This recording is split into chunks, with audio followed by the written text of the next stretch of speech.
Given below are two statements, the equivalent EMF of two non-ideal batteries connected in parallel is smaller than either of the two EMF.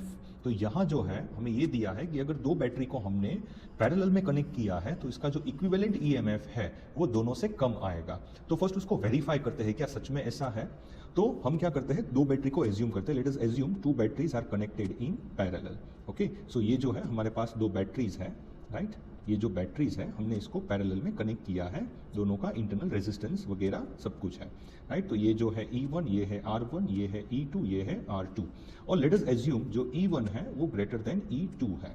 तो जो E equivalent है उसकी क्या equation है, हमें पता है E equivalent is by R equivalent is equals to E1 बाय R1 plus E2 by R2। ये इसकी इक्वेशन है, राइट। सो देयरफॉर ये हो जाएगा E equivalent is equals to E1 R2 plus E2 R1, सिर्फ क्रॉस मल्टीप्लाई किया है, R1 R2 फिर इनटू ये वाला जो पार्ट है R इक्विवेलेंट, क्योंकि पैरेलल में है, राइट। ये इसको हम सामने जाते यहाँ लेके जाते हैं तो हमें पता है जो R इक्विवेलेंट है वो पैरेलल में होता है R1 R2 upon R1 plus R2। तो यहाँ लिख सकते हैं R1 R2 upon R1 plus R2। सो ये कैंसिल हो जाएगा। तो हमारे पास जो E इक्विवेलेंट आएगा वो आएगा E1 R2 plus E2 R1 upon R1 plus R2।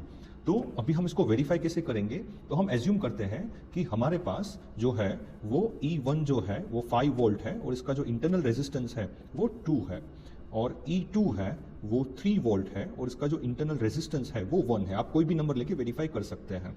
तो जो E1 है वो है हमारे पास 5, R2 है 1 प्लस E2 है 3 और R1 है 2 divided by R1 plus R2 यानी कि 3।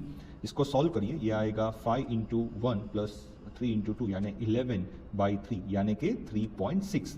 तो जो E इक्विवेलेंट आया हमारा ये आया 3.6।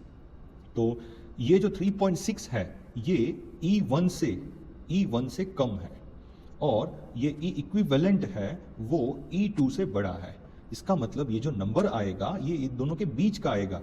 अगर एक EMF 5 है एक 3 है तो इनका इक्विवेलेंट है, जब पैरेलल में कनेक्ट करेंगे तो ये इन दोनों के बीच में आएगा, right.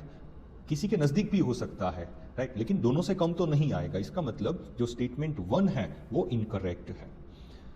Then the equivalent internal resistance for two non-ideal batteries connected in parallel is smaller than the internal resistance of the either of the two batteries। ये करेक्ट है, राइट। क्योंकि ये देखिए अगर हम पैरेलल में कनेक्ट करते हैं, राइट, अगर हमने दो रेजिस्टेंस को पैरेलल में कनेक्ट किया है, जैसे यहाँ हमारे पास एक 2 ओम है और एक 3 है, तो इन दोनों का जो R इक्विवेलेंट है ये हो जाएगा 2 into 1 by 2 plus 1 R1 R2 upon R1 plus R2, right. ये यूज किया है तो 2/3 आ गया।